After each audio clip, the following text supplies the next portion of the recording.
Hey, how's it going, Neal? Good. This is weird. I feel weird sitting on this side of the desk with you. Yeah. It feels cozy, though. How you doing? What do you think of my hairline? Your hairline's looking rock solid, buddy. Yeah, I thanks. actually haven't gotten a haircut in a while.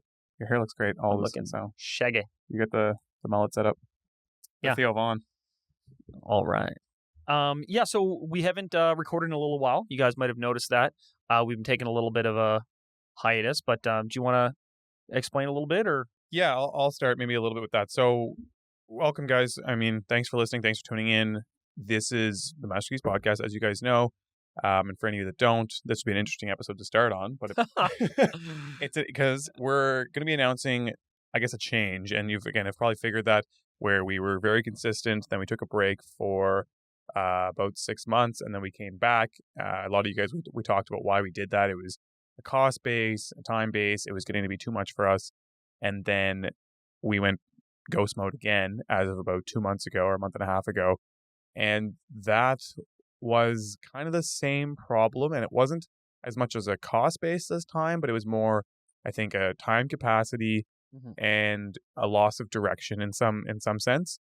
We recognized too, like before, we were spending a lot on some really high quality services, which I think I personally at least undervalued and didn't appreciate how much they impacted the ability for the podcast to grow.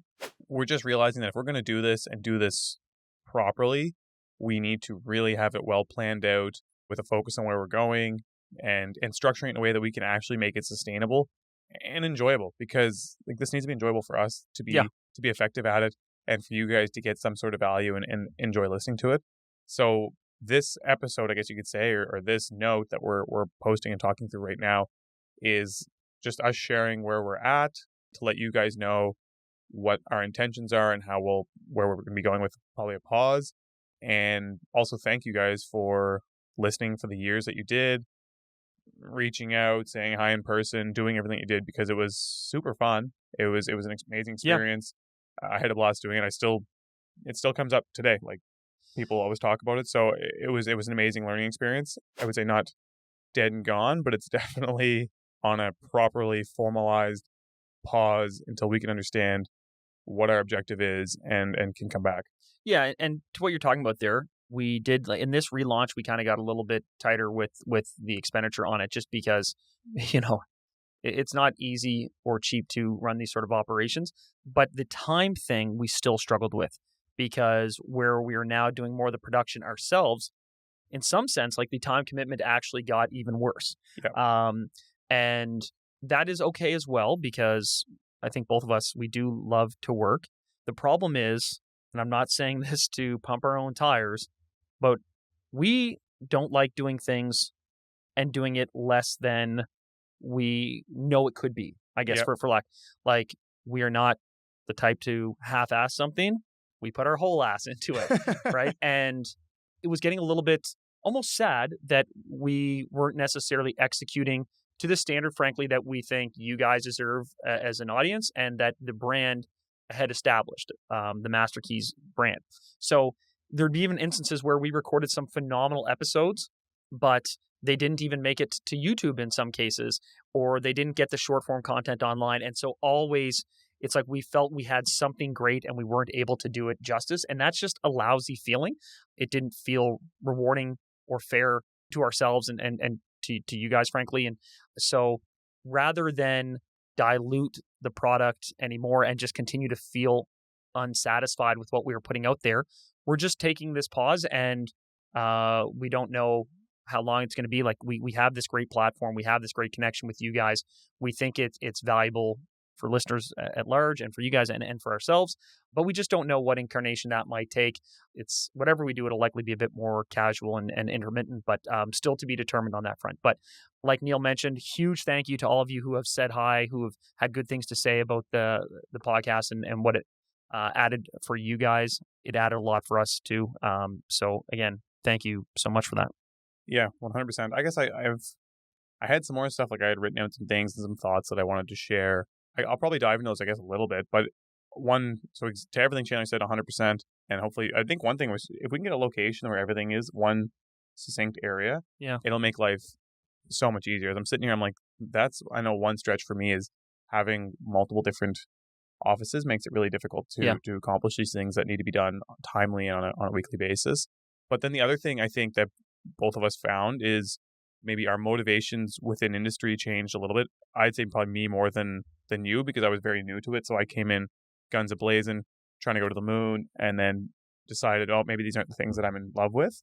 So kind of as that has morphed, the things that I spend my free time thinking about, researching, learning about, and wanting to share and talk about have changed a lot. And so I think in coming back, hopefully we can come up with a structure or maybe a rebrand that allows us to cover more topics that might be a little bit outside of the standard real estate that we've discussed, and hopefully be more helpful. Maybe it's a more Atlantic business focused podcast that we do. I don't know. These are or just full extreme political commentary. We'll just see how it all pans out.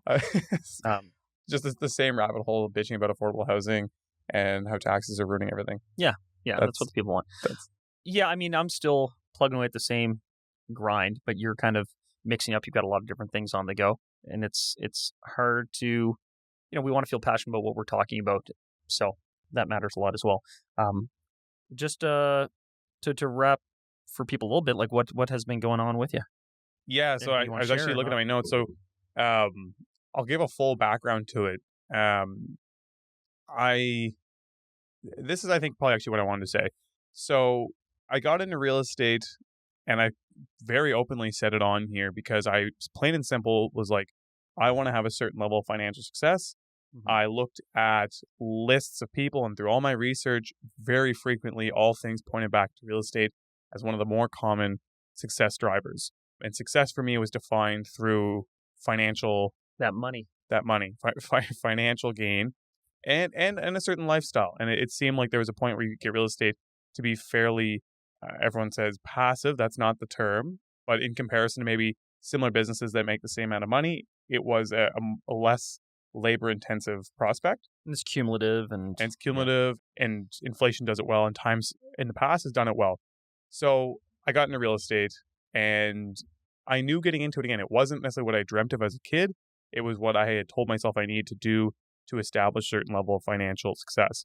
So then I did that, and that was probably 8 years ago now. I mean, I bought my first property really 10 years ago, but really got heavy into it once I graduated, which would have been, 7-8 years ago now. So I guess not that long ago, 6 years ago. But anyways, that was a great journey, and I dove headfirst into it, and I was achieving the financial success that I hoped and expected from it. And it was going really well, and I was excited to share that. And I think at some point in time, I also got a little bit blinded by it because I had forgotten about my dream at that point, and now my only focus was, well, the financial success is there. I'm just going to keep doing this and growing that financial pool. Then about 2 years ago, I started to lose the excitement for the financial aspect of it. Of course, still love money, want to make money, am interested in doing things at a high level, but I started to realize, like, it becomes a bit of a grind if you don't really like what you're doing and you don't actually have a real reason why you're doing what you're doing. And a reason why doesn't count as just making money, especially once you get to a point where, like, oh, now I'm comfortable. Like, I can pay my bills. I can pay for my home. I can pay for my food. And some niceties. Yeah. So what now? Yeah. So then what now? And that's kind of what happened.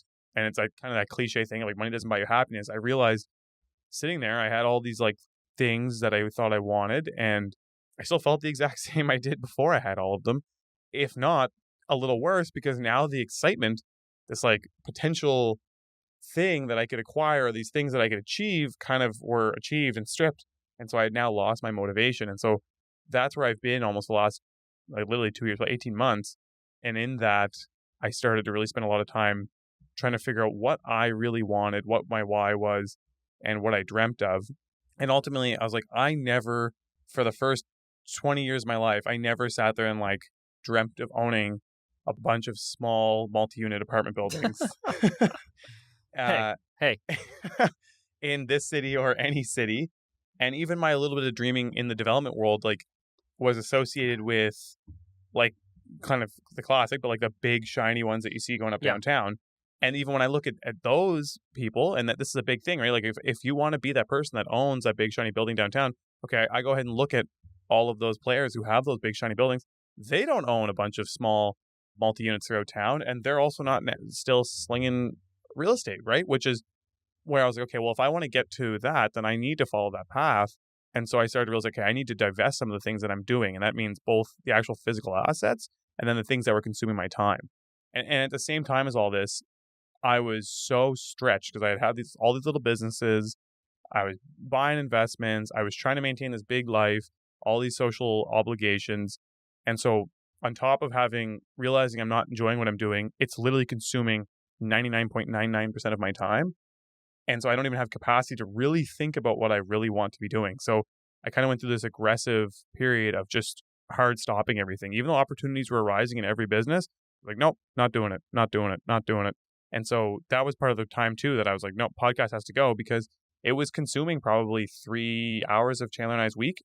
Oh yeah, which for sure. Doesn't sound like a crazy amount, but like I did my sheet. I wrote out my 15 minutes of every single day for a couple of weeks, and I'm like, okay, I got to find where I can cut all these things. And so that was one of the big chunks that had to go. So that went, and a bunch of other things went in that process to regain time. And so now I've spent the last, I'll say 12 months really researching and trying to understand myself and what I want to be doing. And I kind of had to go back to what I kind of dreamt of as a kid, what excited me, what turned me on, what got me going. And I'm realizing now, this is kind of funny sounding, but like I watched like every episode of Shark Tank, every episode of Dragon's Den, and every pitch just excited me so much. Like just the idea of creating something, whether it's a product or a software or a service or whatever it is, but just that like idea of having creation of something was really, really exciting to me. And I love that. And that's how I spend my day. Like everywhere I go, any problem I look at, I'm like, oh, wouldn't it be cool if they did this? Whether it's like, oh, you're getting on the bus and there's a lineup for the tickets. I'm like, wouldn't it be neat if they had like ticket beepers like they do at the ski hills, where you just have your lift ticket in your pocket and it automatically opens the doors? Well, how come the buses don't have that on something? So I'm just like, that's how my brain's wired and thinking all the time. And through this whole process, I have books and notes, and I'd write out all these little random ideas that I have all the time. And like, that's the stuff that excites me.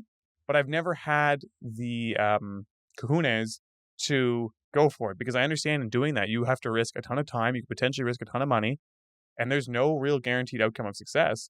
And I never was willing to kind of make that leap. And so now I'm trying to learn what that looks like, the whole industry of like creating something, starting something new, how to be successful at that. And then hopefully going down that path. And realistically, it's probably going to be something that relates to real estate, because I'd say that's the industry that I know the most intimately and I've spent so much time in, and I have my industry connections, which should hopefully elevate the likelihood of success. But what exactly that looks like, it's probably going to be something software related, because I think the real estate industry, construction industry are lagging a little bit. There's opportunity there. There's opportunity there. There's a lot of, I think, software coming out, but the uptake doesn't seem super, super great. It seems to be pretty good now in the large development side of things. But for a lot of the other parts of the industry, I wonder if it lags a little bit.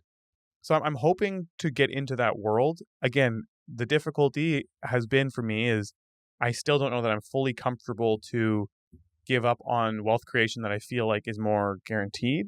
And so at the same time, I've been trying to find this balance of where I can be like, okay, I'm going to do this on one hand, which might be, okay, I'm going to make a target that I buy at least 10 units a year every year, right? And so I'm like, okay, so I'm still building wealth there, and like I'm not sacrificing too much, but I'm not spending a ton of time and energy. So I'm not actively going in, gutting the whole building. I'm not actively building a brand new building and being the GC. Like if I'm going to build a brand new 12 unit, I'll like bite the bullet and pay the contractor to build it for me. So the investment pool is still growing. I'm reducing the rate of return, but it's still taking place. Or if I'm buying a building, I'm just leaving it be and slowly adding value as I can. So I'm trying to strike the balance in doing that. But one thing I found in this whole process too, and for anyone who's in business, you can understand this. Once you open that, like a can for like a business, it's very difficult to put it all back in, right? Like when you open up a brand new set of bed sheets, to try and fold them and put them back in that bag they come from, the airtight bag from Costco, is near impossible. I only used them once. I want to return these. you know Costco. Someone made an awful mess in there. They're all stuck together. But sir, why is this stiff to the touch? it's a you said no question refunds. It's a cracker chip now, but anyway, so I'm in that exact problem now. So that's why it's taken 2 years. Probably take me about another 6 months to 8 months to get to that point, because There was debt obligations. I had franchise obligations. I have projects in the midst of things. We have a team that's operating in the middle of this. We have a podcast, or we had a podcast operating. So all of that to say, I've just been spending a lot of time trying to get that in a place where I can actually feel confident to go do something else and not have the whole pile of things fall off. Because at the first, I was just like, screw it. And I tried to walk away, and things started falling apart so aggressively. I even had to shut down my property management company because I felt like that was sucking up a ton of time. And so I had to go third party. And I think on paper it costs a little bit more, but when I look at how much time I gain back and like stress level and ability to focus, it's immensely valuable to go third party for me. But yeah, so that was the long-winded way of saying and how I'm getting to what I'm doing now is kind of establishing my two business streams, which will be growing an investment pool that's fairly, I'd say, active, but I'm going to try and make it in a way that it doesn't consume my time. And I'll give another example of what one thing I'm considering about doing. I'm considering building new homes, but I'm not going to be the one building them. I have a few very close friends that have built new homes, and I trust immensely to do it. And so I would partner with them and probably do a thing where like I would provide financing and cash and land and all this stuff to do it, but they would see it from ground to complete, right? The team would see it through on the sale, and so then it limits my capacity. Now I understand I'm going to give up 50% of the profit to the builder in doing so, but if I never have to set foot, I never have to talk to a trade, I never have to meet all these other contract obligations, to me it's still a great return on investment, right? I'm making more of my money than I would be if it's sitting in my bank account, and it allows me to accomplish that versus like I'm trying to, again, in my head I'm like, don't, Neal, try and do this yourself. I'm like, well, I could manage the framers and the siders, and I'm like, if I start doing that, it's gonna become a full-time gig, and it's gonna fill. It goes from an investment to an and sort of what we were talking about before is like you don't want to do an inferior job at something, and we have this stubbornness where we think like we can do it better if we just do it ourselves. We can do it. It's like, yeah, but as soon as your capacity drops you down to 80%, then you're not the best person for the job anymore. So, you could manage that, but if you manage it at 80% capacity, then it's like, well, you could have hired someone who would manage it at 85%. And even though you're like, oh, that's only 85% as good as I would do, it's like, well, that's still 5% better than you were actually going to execute on that because of time commitments. Exactly. Well, freeing up my time. And so last thing I want to say, so then on the other hand, and this is the part, is me chasing my dream. And that's what I want to try and do. And that's going to be the creative side that I'm going to go after. What exactly that looks like, I don't know. It's funny. I've said this to a few of my friends who are like, well, what's your idea? Give me one of your ideas. Tell me your ideas. Because everyone wants, I feel like everyone's, as terrible as it is, I feel like everyone wants to, I don't think they're asking that in a positive light. Yeah. They're not asking that in a positive light. I think even if they pretend that they are, I think everyone likes to like, ha. Everyone's always mad at the people who take the risks they didn't take. That's just it. Yeah. Yeah. And I'm not trying to point at anyone. Like, I think that's the, and I don't think people actively do it. I think it's just like subconsciously. Yep. But anyway, so it's hard. It's hard on my head. And that's why I'm trying to be a little bit more discreet in what I say I'm going to do, because there's enough pressure that I'm personally putting on myself that I don't want. Like, even this to me is going to be somewhat intense, because I'm like, oh, people now are going to know, like, oh, Neal thinks he's doing something so cool. He thinks this guy really thinks he can do it. And I'm like, look, I don't think I can do it. I don't know what I'm doing. This is just what I dreamt of, and I want to try and chase it. And I'm like, I think I'll have regrets if I don't. I have a unique opportunity where I'm a single guy. I don't really have any obligations. I don't have a cat. I don't have a dog. I don't have a plant. So I'm like, right now I can mess things up pretty good and be fine. I'm the only one that I am to blame. Yeah. And so it's the right outlook for sure. Yeah. So I'm going to try some stuff, and so you guys hopefully will get to see some of it, and I'm hoping I can share it and it goes really well. But I'm still engaged in Keystone, still engaged with the MKR group. I still have an investment portfolio, selling lots of it. If anyone wants to buy anything, call me up. And still looking at deals, and you got a deal you want to sell or flip, let me know. But that's what's going on. And again, the podcast is something that I really enjoyed. I enjoyed Chandler, and I also think if him and I are cleaning a lot of stuff up right now, I think if we can get where we need to be with it, we can come back and do a really good job of it. But both of us, to his point, it wasn't going the way we were wanting it to go. Like, again, we don't want to do this half-assed, and we were doing it half-assed. Yeah. So it's going to be getting to that point where we feel we can do it full ass again. So exactly. That's my super long-winded answer. Like, what the hell I'm doing now. Yeah. Yeah. Well, that's exciting, man. I'm excited for you. And just kind of, we've talked about a few things on this podcast over the years. One of them was there's no single way to do real estate, right? Like, the model that you've done to date doesn't have to be the model that you'll do forward. I'm in a similar situation where I'm kind of changing what I envision doing for the next little bit. That's totally normal. And for those of you listening, like you may just be the person who buys a couple duplexes and pays them off and then cash flows from there. You could be the person who leverages up and continues. You could build, you could do whatever. You could just invest in REITs. There's no one way to do it. Another thing that we talk about is constantly checking in on your priorities, what's working, what's not working, what needs to pivot. And that's kind of what we did with this. And sorry for being so long in updating you guys on that. I'm sure some of you wondered where we're going to be. I've mentioned to a couple people who've continued to say hello and comment that they enjoy the pod, and I'd have to explain to them that, well, it's probably run its course for this iteration. But again, thank you so much. I think we're probably good to wrap there. Yep. But we're still, accessible. I hope you guys have found over the years that you can reach out to us if you have questions or just want to say hello. And if, there's anything you took from the episodes over the years, that's very humbling. Glad you enjoyed them. So thanks for listening. Hey guys, thanks for listening. Hey guys, thanks for listening. I know I rambled there a little bit of why we were changing our direction on the podcast and pausing things for a little bit. But some of you may already know I am still actually doing a podcast with my business partner, Ryan McNeil, called the Canadian Private Lenders Podcast. And yeah, he's sitting here with me right now as we record this. But we just want to make a little intro to it. I suggest if you guys are interested in private lending and the banking industry, it'd be a worthwhile thing for you to check out. And if you just want to hear me ramble about random shit, my conspiracies, I'll still be doing them over there.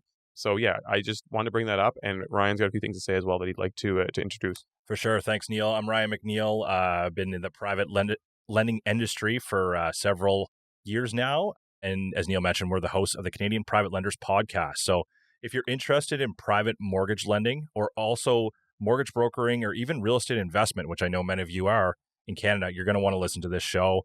We delve into many of these topics each week. We come out with short form episodes, typically 30 minutes or less, and have many awesome guests who participate in the private lending space or the mortgage broker space in Canada.